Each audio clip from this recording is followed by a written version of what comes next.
Hi there, and welcome back to Is What It Is. For those of you who are new, welcome. I'm Holly. I'm Evie. And I'm Rachel. On today's episode, we will be talking about all things from consent to conspiracies. We will also be letting you know who our special guest is next week.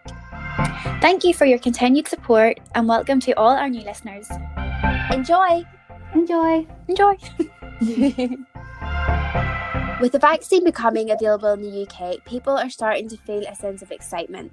We're feeling as though there may be light at the end of the tunnel. However, many are having mixed feelings about going back to normality. We asked you guys if you were looking forward to going back to normality, and 86% of you said yes, you can't wait. You know, you guys are looking forward to the gyms being open. According to you guys, you are also looking forward to hugging friends, family, going on nights out. So many of you guys are dying for a night out. One girl wrote in that she is dying to go to the Remore for cocktails and some dinner. And if you live locally, you'll know the Remore is something to not be underestimated or missed. So, what are you girls excited for going back to normality? Holidays, sun, vitamin D, my skin being burnt, tan lines. Did I mention a holiday? Yes, agree. I know, Halls, you're living for that day when you can walk down the aisle and hear those magic words. This is your pilot speaking. Literally, I know. I cannot wait for that day. I feel like I am just a cold person all the time. How many times have I said in this podcast today that I'm cold? Literally. So yeah, I definitely need the sun on my skin. And then also like events and concerts, you know, like that feeling after a concert of walking out, being like your ears ringing and like looking to your friends and like, wasn't that so good? That was amazing. Yeah, Holly, I was such a granny Annie before lockdown and never really, like, not that I wasn't fussed on going, I was just a wee bit too slow at getting tickets in time or laid back. So that's one thing when I come out, I'm going to make so much more effort to go to festivals and concerts as well. Definitely, Evie. And holidays, Holly, definitely. I'm looking forward to a holiday. You know, people that are living it up in Dubai and Australia right now are giving me serious FOMO. All the girls are together, dressed up, hugging each other, you know. I am just dying. It just doesn't feel real watching that. And that's the other thing. Like, when I think about reality and normality, I struggle to imagine it ever going back to how it ever was before. But you know, seeing all these people living this life out in other places is giving me hope that we will have that normality back sometime. I seen a tweet, Rachel, with just you saying that you're struggling to see it. I seen a tweet the other day saying when normality comes back, or whenever normality comes again, is sounding a little bit like whenever I win the lottery, because it's like just not going to happen. Yeah, Evie, definitely. That actually sums it up, doesn't it? Because you know, even with the new lockdown coming back into play again, you're just feeling like this is never going to end, but it will. Like, it will end. The end is near. I can see it. I can feel it, definitely. I'm just thinking, like, you know, being locked down over these winter months is not going to be that bad. Imagine how great it's going to feel in the summer when they finally tell us we can get on a plane. Yeah, although it was so disheartening, but it kind of made me a little bit hopeful that if we stick through this lockdown, we could be on holidays in the summer. We could be doing simple things like going to a beer garden with more than 3 friends. Yes. And, you know, just living it up again. I know. I'm definitely looking forward to being able to visit people again. I just love nipping in and out of people's houses. You know, that kind of little, I'll just call around for coffee. You know, I just can't wait to be able to walk in and just give people big hugs. You know, I'm just waiting for, like, you know, spontaneous nights out as well. Texting the girls and being like, are you wearing heels? Yeah. Are you wearing heels? Because the answer will be yes all day long. We're wearing heels and we're getting dressed up. Well, might not be. I'm questionable about wearing heels. I might still wear my flats. We'll start on the 1-inch heels first. Yeah. Do you know what else? Sexy. I am looking forward to, you know, like the feeling of, like, nights out before were just we took them for granted. But you know, like a night out, even if it's out for dinner and you end up in the toilets and you're chatting to new people, and then we all end up in the cubicle together and we are in there for far too long and people are banging on the door. You see, We're when the person arguing like back. when people bang on that door, I'm going to like open up and hug them and be like, thank you for banging the door. I missed that. I missed that. It sounds mental, like we're all going crazy at the minute. We But you know, are. all those little things, all those things. And I hate shots as well, girls. But I tell you what, I'll do every shot at the bar if we are ever able to go back out again. Literally Yeah. hogging all of the shots. Get that tequila rose on. I'm also aware, you know, people are worried as well. You know, we started off saying what we're excited about, but there definitely is a lot of people that are just not sure of what to expect coming out of a lockdown. And that's okay too. You know, that is absolutely okay to feel like that. We've been living with minimal social interaction. So people are worrying about once they can socialise again, are they actually going to be able to speak to people? You know, what's it going to be like? How are people going to be approachable? Yeah. What do you girls feel like? Are you worried about going back to normality, or are you just excited? Yeah, I'm me personally, I'm pretty overwhelmed with the feeling of going back to reality. When you've been in the house for so long in your own wee little bubble, it's a bit scary, the thought of getting straight back into normality.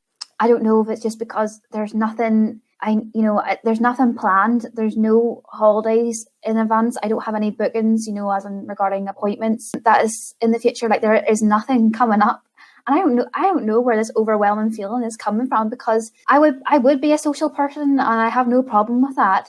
I just don't know what it is, what this feeling is. Mm-hmm. It's probably just the unsurety of like what's coming. Exactly what you're saying. You're just unsure. Yeah. I don't have a worry about socialising again, but I am kind of just worried at the fact that we might just jump straight back into normal life and just maybe start to forget like the little things that we got the chance to figure out during lockdown. I just hope that when we go back to normality, we don't just go all guns blazing and end up where we were before. I just think it's important that we take time for the little things. Yeah. I remember even the first lockdown, we were approaching the end of it, maybe around June time, and I remember feeling so anxious about socialising again. I don't know why as well, Holly, you just do. But then whenever I got with my friends, I was fine. So I think during this lockdown, even though I do have like a little bit of like anxiety going out and socialising again, I know it will be fine after knowing after the first lockdown it was fine. But as well as that, jumping back into fast-paced life again, like you said, Rachel, it's just an intense adjustment compared to what we're at now, you know. Yeah, exactly. And like the first lockdown, or any of the lockdowns prior to this one, we just need to remember we struggled with that. We all struggled to, you know, we're staying in the house, we're not seeing people. We had to completely adapt our way of living. So I think we just need to give ourselves credit that we will be able to eventually get back to the way we were, or a way that suits us. Yeah, exactly. I know one of my wee grannies would have said, she says, just looking at it in a positive way, she says, I think the world was meant to stop and it was meant to do this. There was some reason for it, because, you know, we were taken for granted, going on holidays and traveling and, you know, being able to do whatever you want. So the fact that the world has stopped, we are going to look at it so much differently whenever we come out of this, and we aren't going to take these things for granted.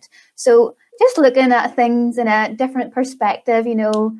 Yeah, definitely. And everything happens for a reason. Exactly. And you see how much like the environment has kind of improved from, because we're not. I know. So yeah, it's positive in that way. Yeah, it's all those little things I just hope that we all kind of keep up with. And what a good piece of advice that is. Definitely, the world just couldn't keep up with us. Yeah, we were getting a bit too greedy, I think. Yeah, getting too ahead of ourselves. Yeah. I seen a quote and I think it's perfect to round up this segment. So Eleanor Roosevelt said, "You gain strength, courage and confidence with every experience in which you really stop to look fear in the face, and you can do the thing that you cannot do." That was really nice, isn't it? So there you go, girls.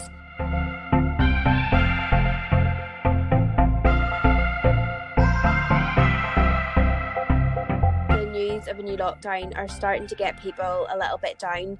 You know, some people are saying that 2021 doesn't feel much better than 2020. Now, we have decided to take control this week, and we are coming to you guys with a good news segment. Let's beat those Monday, Tuesday, whatever day blues.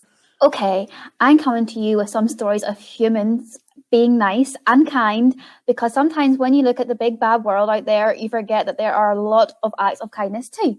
So, first one is a little Asian man planted thousands of flowers for his blind wife to smell.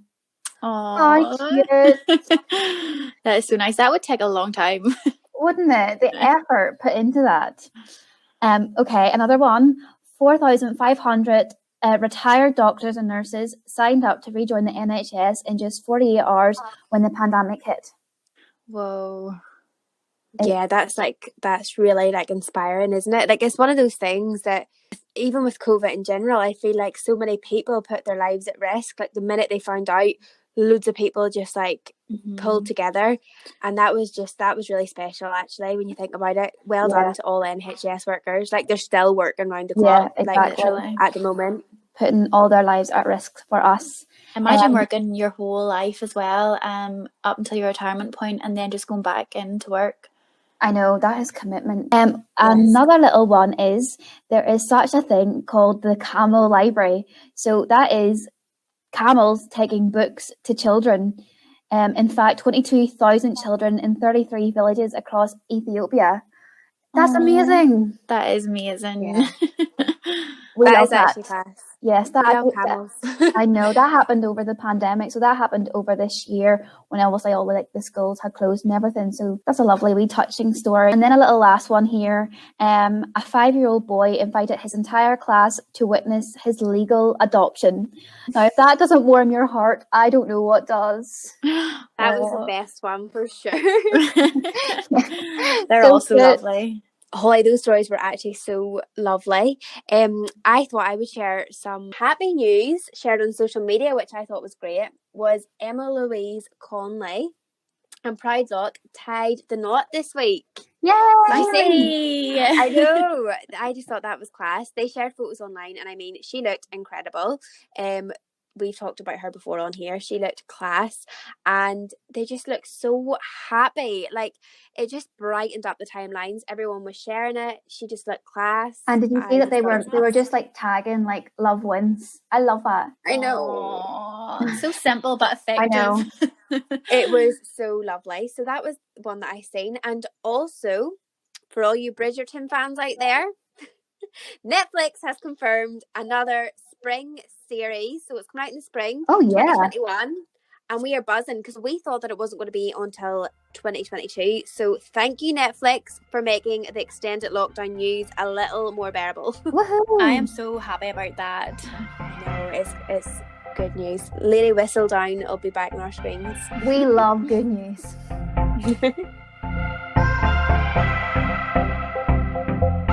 Okay, so Stephen Bear, most popularly known for his appearance on reality television programmes such as X on the Beach, Big Brother and Celebs Go Dating, allegedly posted explicit photographic content of ex-girlfriend, model and fellow reality television star Georgia Harrison online without her consent. Now, this story emerged a few weeks ago. Bear allegedly shared the video of the pair, which he was said to have recorded without Georgia's consent. Now, the key word here is consent. Georgia, when asked how she didn't know it was being filmed, in an interview with The Sun, claimed that Bear had CCTV around his house and she believed that he knew what he was doing and put her in a compromising position. Now, this started a discussion among us last week, girls, didn't it? Yeah. Now, we questioned the whole concept of revenge porn. This is something that we are seeing more and more of in recent years with advancements in technology, pressures from peers and social outlets. These acts of revenge porn or posting without consent are happening more and more. So what do you girls think about sharing content without consent? It might be for malicious reason or not. What are your thoughts on it? Yeah, I think this is such an awful story. I really do feel so sorry for Georgia, but at least she has got such a great support behind her. I just feel so sorry for anybody who is in this position. Revenge porn has increased significantly in the last number of years, you know, since every phone is becoming more intelligent, and obviously every phone, a camera is included as a standard feature. And also sharing images and videos is so quick and easy these days. It's literally just a touch of the button and it's away. So just remember that you should really trust this person 100% before you send them anything at all. Like, if you're not going to send it to your mum, I can guess it. But then again, you know, is there an unspoken rule, you know, about this, and you just, you know, it's common knowledge not to share it between mates? I don't know. Is that just everyone knows that? Yeah, like you'd think. No. I don't want to be naive about the situation though. Like, I think there are a lot of men out there who would show their friends pictures, specifically young boys, teenagers who, you know, it's kind of a new thing and they might get a bit excited and they're showing their mates. I would say that's quite common, to be honest. Younger people can be a bit naive to the whole thing as well, you know. Yeah, and not to like defend the men, but young teenagers just don't understand how severe that actually is to a girl. Like, that's quite like other people seeing your, you know, parts of your body that you only really you wouldn't show to anyone unless they're your partner, or, you know. So yeah, you need to be careful, because once it's out there, there's no turning back. The internet's a scary place. Yeah, exactly. Definitely. But you know what? It is true. Once the image is out there, it's out there. You can't get it back. Like, it's nearly impossible to get an image back once it's been sent. So I just think that young people, or even people that are our age or older, just need to be aware of the consequences. I'm certainly not saying don't share photos or content with your other half or whoever you wish to send it to. But what I am saying is you just need to be mindful of what might happen once you click that send button. You know, once you send it, it's hard to ever get it back. That's just probably the main point, isn't it? Yeah, exactly. It's out there. It's out there for life, floating in the internet somewhere. But just that feeling of lack of control, and probably the humiliation as well, that's going to really affect the person if they have been a victim to this. You know, it's going to scar you for life, and it's just going to affect that person's future relationships, you know, with the whole trust. So just second guess yourself before you do send any of this to any of your mates or friends or whatever. And also, if you are found guilty, the prosecutor can give you up to 2 years in prison, which is a lot. That's a long time.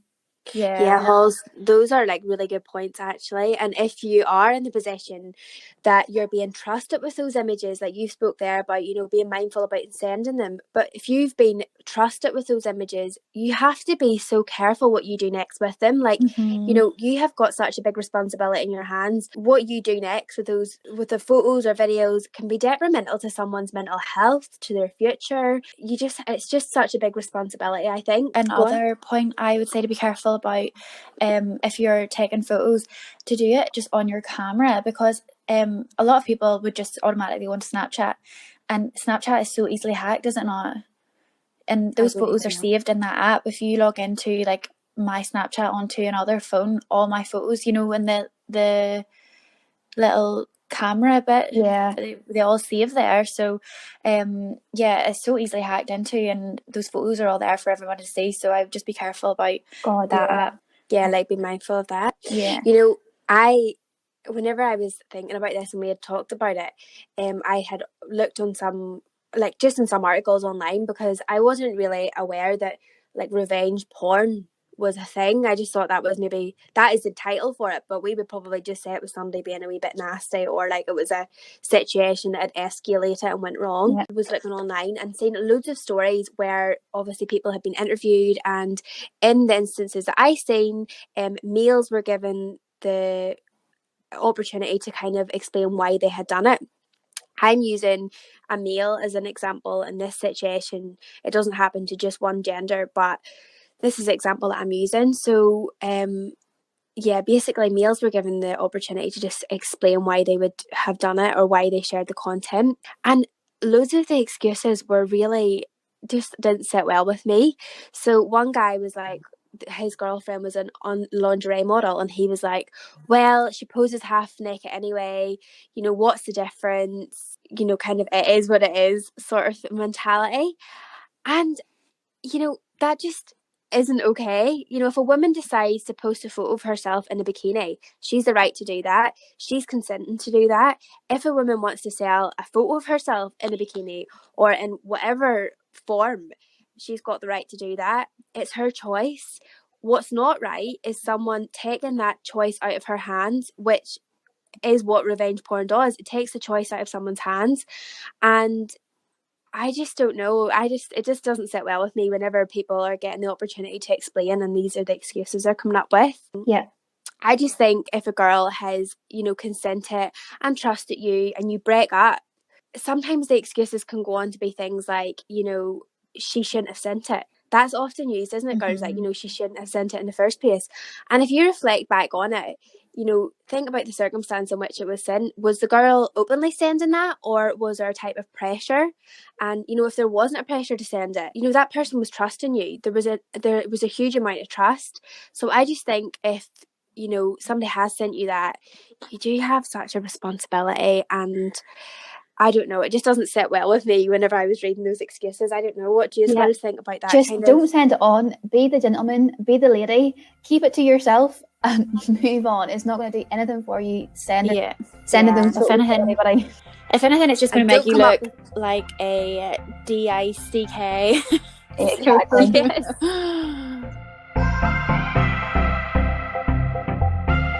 So, I don't know about you girls, but there is nothing I love more than a little conspiracy theory. We know. I am so not into scary movies. That is just not my thing. So I feel watching a wee late night Shane Dawson conspiracy video on YouTube does it for me. But this little section, this is really not to be taken anything too seriously. Like, we do not have too much knowledge on this. It's just a little bit of fun, lighthearted, and we are just going to play along with these little ideas. Yeah. Yes. Okay, so the first one is the Mandela effect. This occurs when a large group of people believe an event occurred when it did not. Conspiracy theorists believe the Mandela effect is an example of alternative universes present in society. That's a lot for my little brain.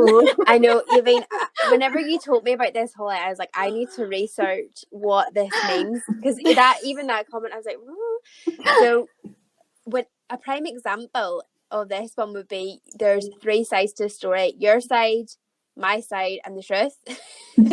I had no idea. So basically, for anybody who doesn't know what the Mandela effect is, it got its name from a lady, Fiona Broom. So she detailed how she remembered South African President Nelson Mandela dying in the 1980s in prison. Although Mandela lived until 2013, so obviously that didn't happen. Now, Fiona described remembering the news coverage of his death, yet none of it actually happened. That's really weird, isn't it? Yeah. Really weird. If all these things that Fiona was thinking and remembering happened in isolation, it wouldn't be as big a thing. However, Fiona found that other people had the exact same memory as her. Even though the event never actually happened, she wasn't the only one that felt like it did. So it's a large amount of people believing that this has happened, but then looking back on history, it wasn't true. It didn't actually happen. So that's the weird thing about it. Did she believe this before 2013? Yeah, she believed this. So could someone not just take Nelson Mandela to her and be like, look, he's here? I know, but like loads of people believe this, because he wasn't really in the news coverage or anything. So loads of people thought this whenever it came onto the news that he had died. Loads of thousands of people were like, but I thought he died in prison. Like, it's things like this here. It's just like, in your memory, you think you believe what had happened, but it's not true. So like, why does your head think like that? And why do thousands of others think like that too? Yeah. Why? That's the conspiracy. This is a lot. Like, now it's a little bit different, because I think social media, they put out things in social media, and sure, people believe social media over any academic resource nowadays. But back then, whenever she came out with that theory, social media wasn't a Yeah. thing. So I'm going to give you a few more light-hearted sort of ones, and this might be a bit easier on the brain. Okay. In Snow White, what does the Queen say into the mirror? Mirror, Murmur mirror on the wall. Who's the fairest of them all? What's the first two words? Mirror, Murmur. mirror. No, if you go and watch Snow White, she says magic mirror on the wall. I've actually, do you know, Holly, I've actually heard that before. I have. Oh, there you go. But why do we all say murmur? That's weird. It is weird. There's a glitch in history. Did you think it was murmur, Holly? Yeah. That's so weird. I know. Whenever I wonder if any listeners, let us know, are we the only ones that think that, or is there other people? Did people know it was magic mirror, or was it murmur? This is all like the wee research that I've been doing. Like, this is all comes up on the internet. Like, there's loads of Mandela effects. You can look them all up. But then people probably quote it like it is, which is where we've maybe got it from as well. But you know, yeah, that's the other thing. Like, I think things like that can be, because that could be like misconstrued easily, couldn't it? Through like people just picking things up wrong. Maybe. Does that make sense? Yeah, that's true. The other one is, you know, in the game Monopoly. Yeah. You know the little man. Like, what stands out? Like, there's a few things, but like whenever you think of the wee Monopoly man, what stands out to you that he wears? His hat, his wee moustache, and his wee candy cane thing. Oh, and his wee eye thing. Yeah, his eye thing. Yes, the little monocle. Do you remember him having that wee monocle? Yeah. It wouldn't have been what stood out to me most. Well, he doesn't. He's never had one of those wee things. But whenever I think of the Monopoly man, I think of him wearing a little eye monocle thing. Is that Pringles? Do we Pringle man have a eye thing? Oh, no, I can't. I do not know. Who has an eye thing? Someone does. Well, maybe you're thinking of him. But I actually, Holly, whenever you said that, I wouldn't have said the eye thing. I would have said a moustache and a hat. That's what stands out to me. Okay. Yeah, there you go. It's like long at the back. Because you think that, and I. There you go. Well, that was just a few wee light-hearted ones. Not going anything too deep. Yep. Nothing for my wee brain to take. Okay, so the second conspiracy theory is: are our phones listening in? Ooh, we need some creepy background music on this. They're listening to us right now. I know. They're listening to us right now and being like, what are you on about? Can you stop? So have you ever been chatting to your friend just over a coffee or something, and you've been talking about something that you want, something that you need, and then a few hours later, boom, that thing is on your phone being advertised. Our phones are with us 24/7, and are these companies, our government listening in? But this actually happened to us the other day, didn't it, Eve? Literally, it happens to me on a daily basis. So, yeah. Holly, it happened to us whenever I briefly says to you that I was going to buy the Paula's Choice liquid exfoliant that you had up in our Instagram story the other day. But that happened to me. See, once you said that, I didn't even write into the chat. You said that. And I it was up my mind as well. It was on my Instagram. Yeah, and it was up on mine today as well. That's mad. It's so freaky. And then the other day, me and Arm were in Boots, and when we came home, I had loads of Boots advertisements all over my Instagram. And then another time, we were briefly chatting about a whip strap. It's kind of like a Fitbit kind of thing. Mm-hmm. And I mean, both of our phones were just covered in whip straps all over it. Like, that's it's mad. just so creepy. Were you talking about them, or had you actually searched them? We were just talking about them. It was so weird. It's crazy. I don't know, maybe if Aaron probably had searched about it because it was him that brought it up, so maybe he was looking into it. But he briefly chatted to me about getting one, and I was like, kind of like, oh yeah, like looking at his phone, but I definitely didn't search it, and it was all over mine as well. It happened to me a couple of months ago. I was in my parents' house, and my dad was like talking about buying a new lawnmower. And then it came up on my phone, like on Facebook, like buy a new lawnmower. And I was like, you're coming to the wrong person, honey. You made a mistake. Do you know what? There's probably definitely somebody listening in. I don't know how interested they'd be. I think it's just for like marketing. Yeah. But I know that like it is literally people's jobs to watch your every move on your phone, like what you're searching on Google and everything, so that they can like adjust the advertisements accordingly. But when you're speaking about it and not actually searching on your phone, like that's when it gets weird. I know. I thought your phone was only listening whenever you shout it, "Hey Siri" or "Hey Google." but obviously not. But at the end of But how does it's obviously listening to you say, "Hey Siri," so it's like listening out for you saying that. oh, So that's true actually. But at the end of the day, it's really not hard to track, you know, where you are with Snapchat maps, and you know, government knows where you work, where you live, you know. Yeah, and I do think like the cookies, you know, whenever you go onto a website, you can't access anything now without accepting the cookies. So I feel like has anybody ever read the terms and conditions of them? No. I haven't. So God knows what we're signing up to. We might be just signing up. They'll be like, yeah, well, we can take full control of your phone and listening to you, and we're like, yeah, okay, we just want to see what Kanye West was up to last week. You know what I mean? Right enough, Rachel. Like, I've never read the terms and conditions. That's concerning. Never. I know, we probably should. And they make it so unbelievably long to put people off, because it's not just as easy as a quick little document to let you know that you're signing your life away. Yep. It's about 29,000 pages to let you know that. Yeah.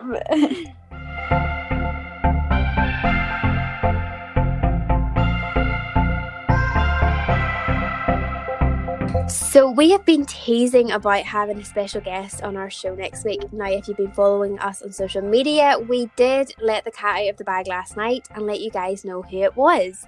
So joining us next week will be the lovely Tara McCahan. So Tara is a local girl, and she will be joining us to talk about everything from travelling the world to life after her cancer diagnosis.